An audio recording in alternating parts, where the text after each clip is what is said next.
Today I have with me here Joshua Clark, who is from TASIS The American School in England. Thank you very much. My name is Joshua Clark, and I'm the Director of Student Recruitment and Admissions at TASIS England, and very happy to be here. It's great to have you here, Joshua. So let me start by asking you a little bit about, where is your school located in England, and a little bit about the curriculum. Sure. So at TASIS England, we're actually located on the edge of London. We're about 15 minutes by car from Heathrow International Airport, about 20 minutes by car from Windsor and Windsor Castle. And if you were to take the train from the station closest to our campus into central London, if you're on the express train, it's about 35 minutes, and that will take you right into Waterloo. And that's 2 blocks from the London Eye and a couple more blocks and you're right there at Parliament. So in less than an hour, you're right in the heart of London.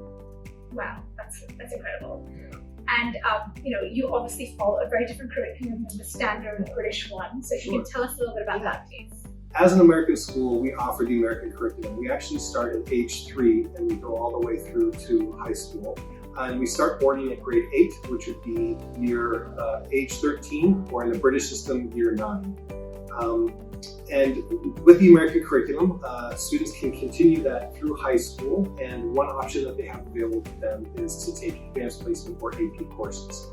So students could take these AP courses, and if they were to apply to US universities, if they score high enough on those exams, they could potentially receive university credit.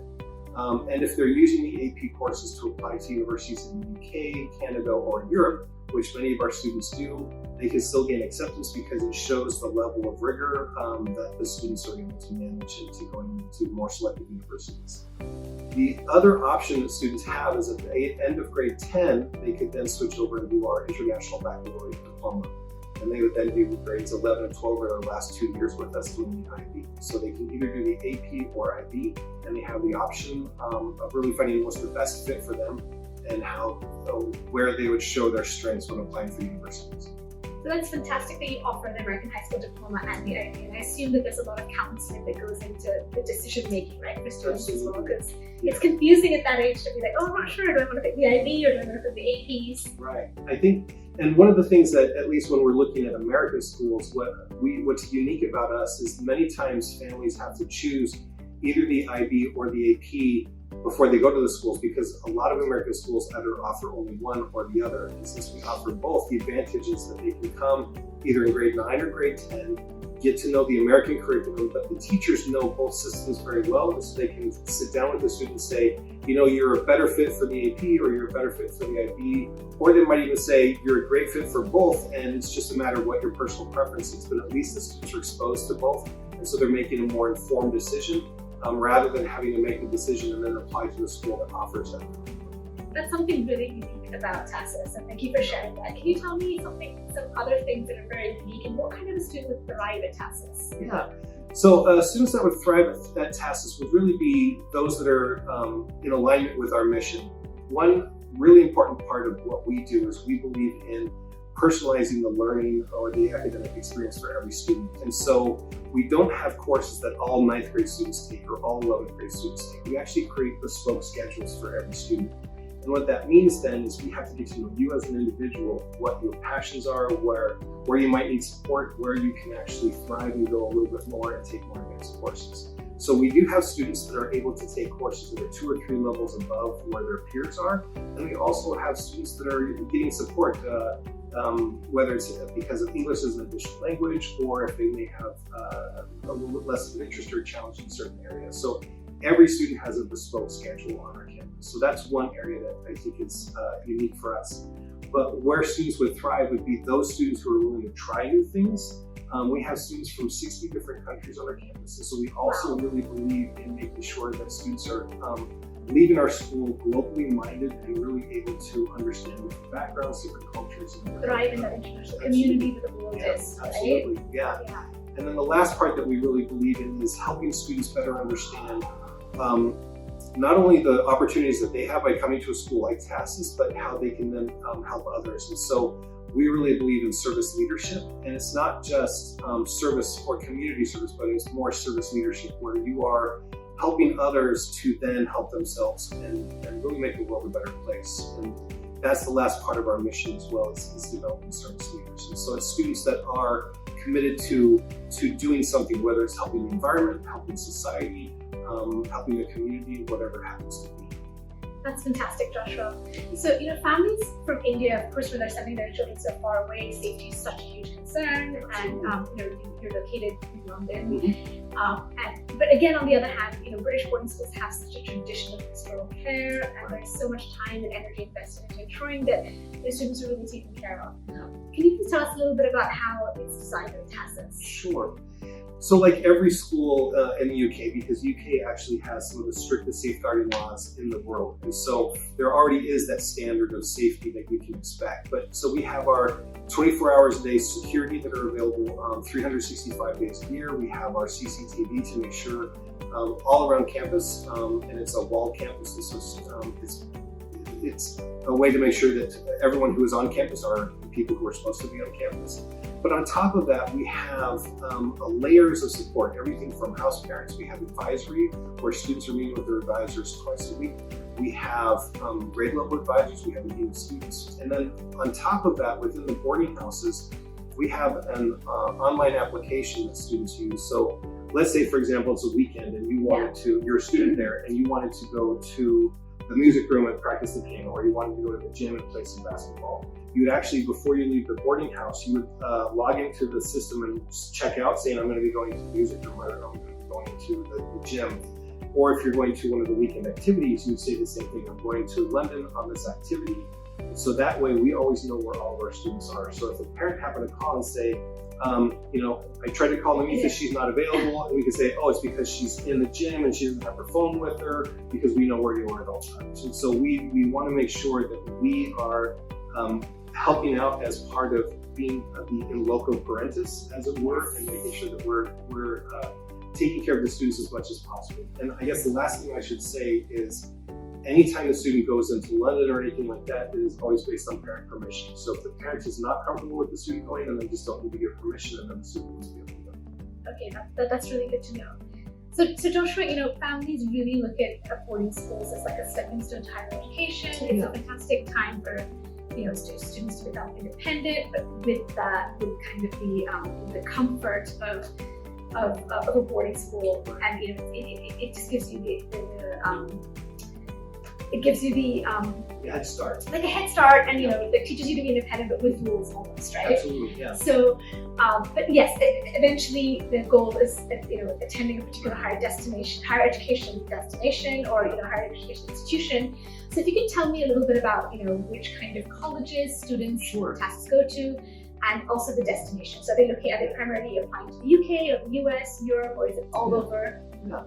That's a great question. And I think first to start out with, boarding schools really do have a unique opportunity, because studies have shown that graduates of boarding schools are more likely to be independent, more likely to be mature, more likely to be successful in university. They're more likely to go for a higher education or a graduate degree.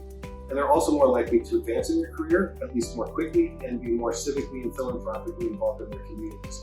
So there's a lot of advantages of just being in a boarding school itself. When we're talking about TASIS England and the opportunities that we have in preparing our students for higher education, we actually start what we call college counseling in grade 9.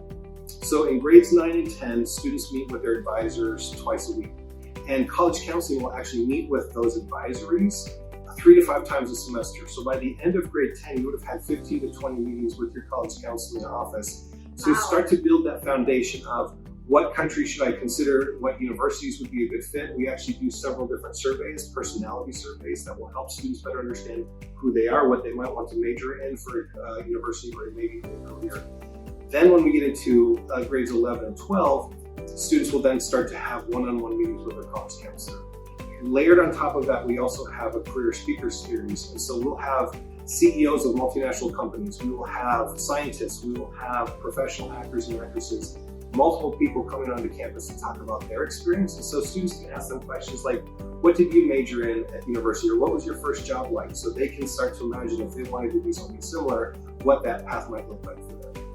So with TASIS England, about on average, 40% of our graduates would go to US universities, 40% would go to UK universities, and then 20% to other universities around the world, usually Canada, Europe, or Asia.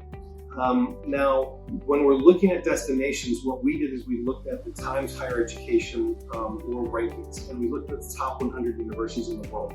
And we asked ourselves, of the top 100 universities in the world, how many of them have a TASIS undergraduate currently attending that university?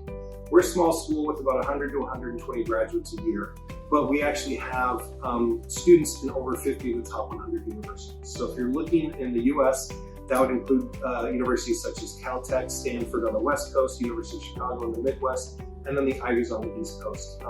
Columbia, Cornell, Harvard, MIT, Princeton. And then in the UK, once again, 40% of our graduates go there. We have students in a lot of the Russell Group universities as well as Oxbridge. But we also have great universities in Canada, University of British Columbia, University of Toronto, McGill, as well as other universities in Europe and Asia. So we have a good mix. One of the goals that we have is helping students to find the right fit. So it's not necessarily finding the right name, it's finding the fit and where that student's going to thrive and be happy. And that's really what we focus on, and that's where we find success, is if it's a right fit. I think that's just fantastic and important philosophy. You know, and we can all get jaded by brand tables and brand names, but at the end of the day, the student has to go there and be happy, and that's a really similar philosophy that we use with the Red Pen. Really get them to understand what fit is, and just because you haven't heard of the name doesn't mean that it's not a fantastic university. And dig deep and help them. And I love the fact that you have this, a speaker series. Yeah. Because you really get to hear from the horse's mouth, right? Like, oh, okay, well, I think I like art, history of art, and you've got like an artist come to speak to you, and it's like, okay, well, that could possibly be a career, right? So I love that. It's so great, and it's such a great exposure for students at such a young age. It really lays it out for them to see what's possible. Indeed. So Joshua, my last question to you is, what one piece of advice can you give to prospective applicants to TASIS?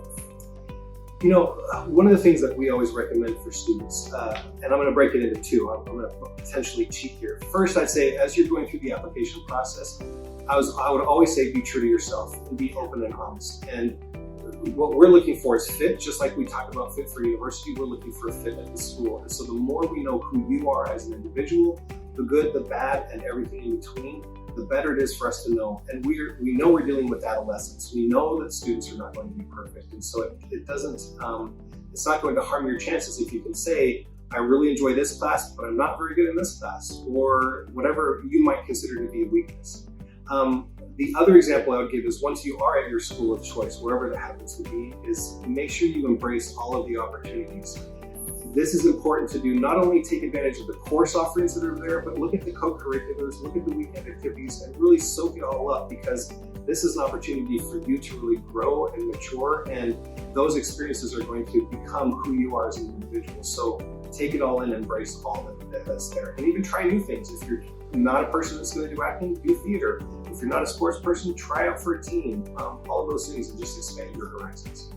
That's fantastic advice, Joshua. And as a boarding school graduate myself, I think it's so important to take advantage of the resources, because it's only when you're at a boarding school that you really have everything at your doorstep. Yeah. Right? If you want to act, there's the acting club. If you want to go to sports, it's right there. If you want to do the Duke of Edinburgh Award, or you want to do if you want to go to hiking or do anything, it's all there. Whereas, when we're in cities like Mumbai or Delhi, it's always like, how much traffic is there to get to this class? Or is my piano teacher available at the time when I am? Whereas in a boarding school, it's really all there, and it's really up to you to take advantage of whatever you can get your hands on.